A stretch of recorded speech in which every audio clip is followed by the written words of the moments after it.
3 अक्षर वाले शब्द लिखेंगे और पढ़ेंगे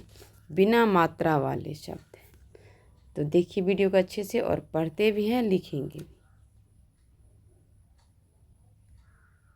भ व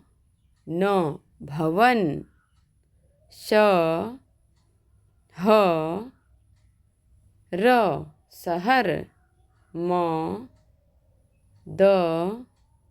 न मदन, क ल म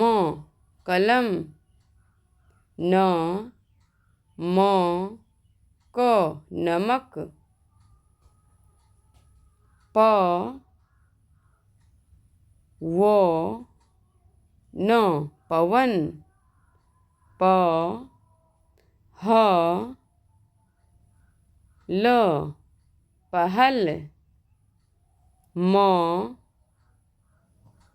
ट र मटर, म च ल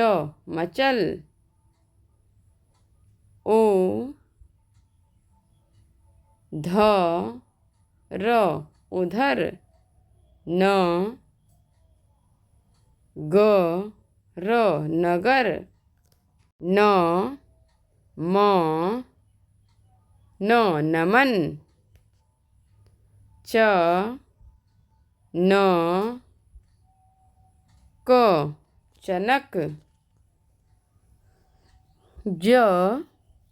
न क जनक, ब र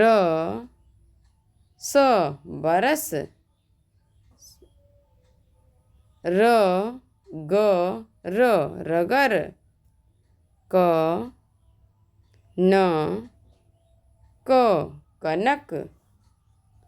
झ प ट झपट, ल च क लचक, अ ट क अटक।